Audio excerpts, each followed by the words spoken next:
1992년 8월 24일 한국에 있었던 주한 대만 대사관의 국기가 마지막 하강식을 치렀습니다. 한국과 대만이 단교를 선택한 충격적인 날이었는데요.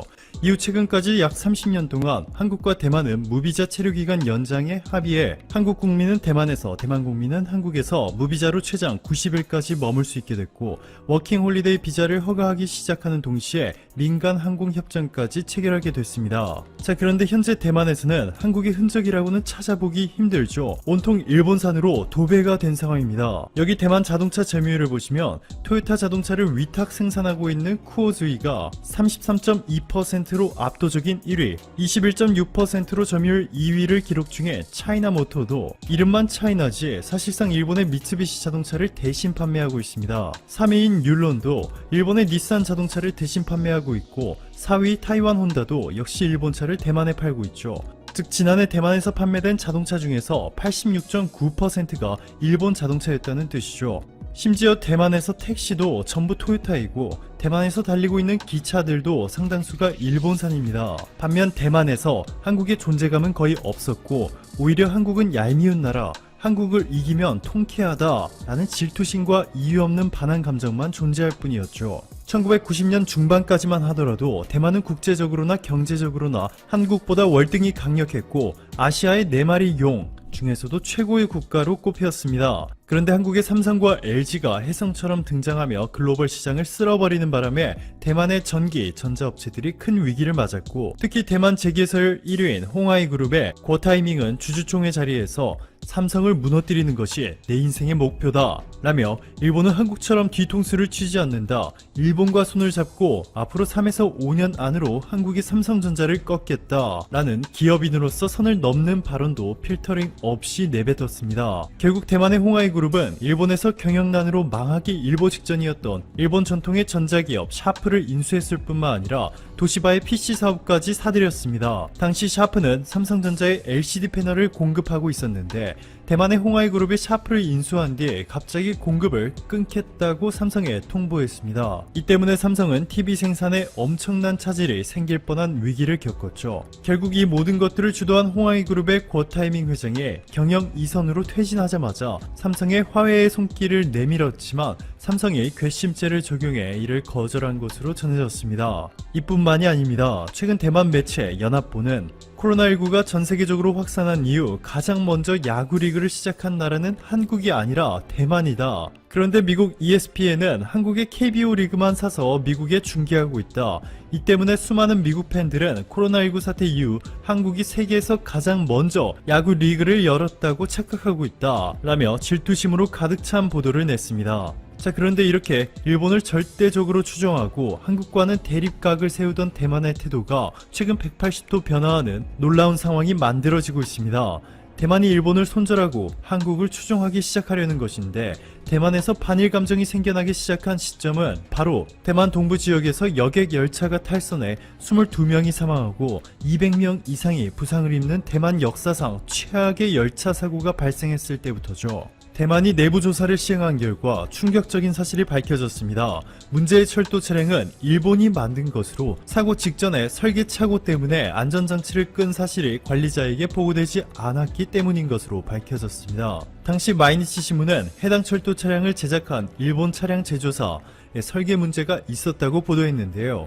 제조 당시 도면을 확인한 결과 필요한 배선이 빠져 있어 열차 자동 제어 보호 시스템의 전원이 끊어졌을 때 무선으로 관리자에게 통지가 안 된 것이 사고의 주요 원인이었던 것이죠. 그럼에도 당시 대만 철도국장의 사과만 있었을 뿐, 문제의 일본 회사는 조사가 진행 중이라 아무 말도 할 수 없다 라며 원인을 규명해 재발 방지에 힘쓰겠다 라고 대답해 대만 국민들의 분노를 샀습니다. 그리고 무엇보다 현재 한국과 일본의 미래 전망이 극명하게 갈리면서 대만 입장에서도 일본 대신 그동안 단교했던 한국과 다시 손잡고 교역을 확대하지 않는다면 향후 대만 경제에 큰 타격을 받을 수 있습니다. CNBC의 보도에 따르면 세계 최대 규모의 투자은행 모건 스탠리가 최근 발표한 보고서는 이렇게 말하고 있습니다. 아시아 국가들은 다른 지역보다 빠르게 회복할 것이다. 일본을 제외하고. 최근 스위스 국제경영개발연구원 산하의 세계 경쟁력 센터가 공개한 2020년 국가 경쟁력 영감에서 한국의 국가 경쟁력은 63개국 가운데 23위로 지난해보다 5단계나 오른 반면 일본은 4단계 추락한 34위를 기록했습니다. 한국의 고용, 생활의 질, 정부 투자, 기업 효율성 등 대부분의 분야에서 일본을 압도하고 있습니다. 이에 대만 민진당 출신의 전직 부총통 리슈란은 한국과 대만은 서로 비슷한 점이 너무 많다고 생각한다. 한국 국민들에게 감사드린다. 우리도 한국을 아주 좋아한다. 라며 한국과 대만의 협력 관계가 강력해지기를 요구하고 있습니다. 여기에 최근 코로나19 2차 팬데믹을 우려해 한국을 포함한 세계 63개국에서 한국어 능력 시험이 줄줄이 취소된 가운데 대만은 3곳, 대만 북부 타이베이 대만대학교, 중부의 타이중과 남부 가오슝 지역 소재학교에서 예정대로 한국어 능력 시험을 개시했고 하루 만에 무려 4,000명이 넘는 대만인들이 응시한 것으로 전해졌습니다. 더 놀라운 것은 지난해 4월에 실시한 한국어 능력 시험 응시자 수는 4,794명이었는데 올해 4,848명으로 코로나19 사태에도 한국에 대한 대만인들의 열기가 더욱더 뜨거워지고 있습니다. 북한이 16일 개성공단 내에 있는 남북공동연락사무소 건물을 폭파했습니다. 지난 2018년 4월 27일 오전 9시 30분 김정은 북한 국무위원장이 역사상 처음으로 남한의 땅을 밟은 순간이었습니다. 이 놀라운 광경은 처음부터 끝까지 전세계 언론들이 생중계로 내보내며 지켜봤죠. 영국의 BBC는 남한과 북한이 새로운 역사를 만들었다며 1953년 한국전쟁 이후 북한 지도자가 처음으로 남한에 발을 들여놓았다 라고 설명했고, 이렇게 문재인 대통령과 김정은 국무위원장의 이동 경로를 모두 생방송으로 공개하며 상황을 자세히 보도했습니다. 미국의 뉴욕타임스는 역사적인 순간이다. 김정은이 대립의 역사를 끝내기 위해 남한으로 갔다 라고 전했고, 블룸버그 통신은 한국이 올해 안으로 종전에 합의했다 라며 속보로 보도했습니다. 트럼프 미국 대통령은 자신의 트위터를 통해 한국 전쟁이 끝나간다. 미국과 모든 사람들은 현재 한국에서 일어나고 있는 일에 대해 매우 자랑스러워해야 한다. 라며 문재인 대통령의 대북 정책에 극찬을 아끼지 않았습니다. 이 기적 같은 일이 일어난 날, 문재인 대통령과 김정은 국무위원장은 이례적인 수준의 평화 협약과 남북 경제 협력을 약속하는 판문점 선언을 발표했습니다. 이 선언문에는 가장 중요한 남과 북의 소통을 획기적으로 개선하기 위해 북한은 남북 공동 연락사무소를 개성에 설치하기로 했고 5개월도 채 지나지 않아 실제로 연락사무소가 문을 열게 되었습니다. 자, 그런데 지난 13일 김여정 노동당 제1부부장은 쓸모없는 남북 공동 연락사무소가 형체도 없이 무너지는 모습을 보게 될 것이라 공언한 지 3일 만에 이를 실제로 이행했습니다. 여기에 북한 총참모부는 남북 공동 연락사무소가 힘없이 무너진 날 당일 비무장지대에 북한 군대가 다시 진출해 전선을 요새화하는 조치를 취할 수 있게 할 의견을 접수했다라고 밝혔습니다. 2018년 9월 19일 남과 북의 9.19 군사합의에 따라 판문점과 공동경비구역에서 남북 모두 비무장 상태로 근무를 해왔는데 이번 북한 총참모부의 발언으로 북한의 JSA 재무장 가능성까지 제기되고 있습니다. 여기에 대해서 한국 정부는 이번 사태로 발생하는 모든 책임은 전적으로 북한에 있고 북한이 만약 상황을 계속 악화시키는 조치를 취할 경우 우리는 그에 강력히 대응할 것 이라 엄중히 경고했고, 오후 3시 40분 북한이 남북 공동연락사무소를 폭파한 직후 한국전력이 북한에 보내주던 전기 공급을 즉각 중단시켰습니다. 자, 그런데 북한이 이렇게 무모한 일을 저지른 숨겨진 이유에 대해 여러가지 충격적인 주장들이 제기되고 있습니다.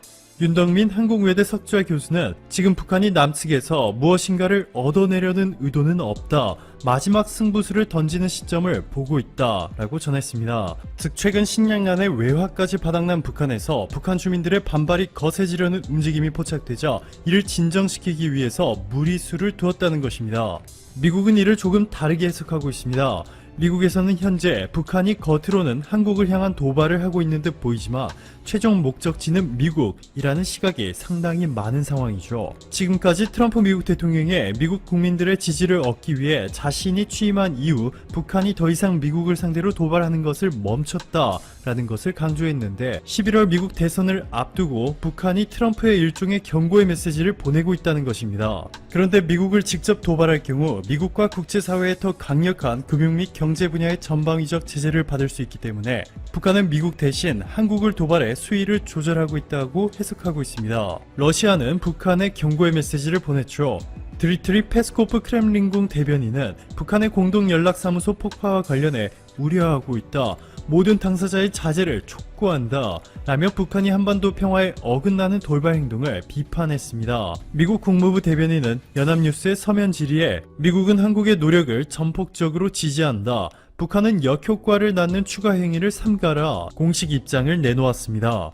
미국 정부가 공식적으로 대북 정책과 관련해 한국 정부를 향해 전폭적 지지 입장을 밝힌 것은 이례적인 케이스죠. 지금까지는 동맹국인 한국과 조율하겠다, 남북 협력을 지지한다 정도의 수준이었는데 이번에는 완전히 달랐습니다. 이렇게 미국을 포함해 국제사회가 한국의 대북 정책에 이례적인 수준의 전폭적인 지지 의사를 밝히면서 그동안 무기한 연장됐던 한국의 계획들이 탄력을 받기 시작했습니다. 통일부는 이번 북한 사태와 관련해 남북 관계 상황을 엄중하게 인식하고 있다. 북한의 동향을 예의주시하면서 모든 가능한 시나리오에 철저히 대비하겠다 라고 전하며 또한 함께 돌파구를 제시했습니다. 통일부는 보건, 의료 및 재난재해 등의 비전통적인 안보 협력과 함께 철도 연결 등 남북이 협력 가능한 분야를 적극적으로 추진하겠다며 내부적으로 강릉과 제진을 연결하는 동해 북부선 철도 연결과 판문점 견학 등을 최우선적으로 추진할 것이라 전했습니다. 그런데 이와는 별도로 문재인 대통령은 확고한 원칙을 깬 북한의 도발에 강력하게 대응하고 있습니다. 문 대통령은 지난 4.27 판문점 선언과 9.19 평양 공동선언을 절대로 흔들려서는 안 될 확고한 원칙이라 표현했습니다. 즉 어떠한 상황에서도 예외 없이 이 선언문에 담긴 내용들을 지키고 무력 시위를 하지 말아야 한다는 것이죠. 문재인 대통령이 어제 긴급으로 열린 국가안전보장회의 NSC 상임위 회의에는 참석하지 않았지만 회의 결과에 강력히 대응하겠다, 엄중 경고 등 수위 높은 표현이 담겨 있고 이는 문재인 대통령의 의중이 담겨 있는 것이라 해석되고 있습니다. 북한의 무모한 도발로 인해 한반도의 평화가 위협받는 것을 더 이상 지켜만 보지는 않겠다는 강력한 의지를 보여준 것이죠.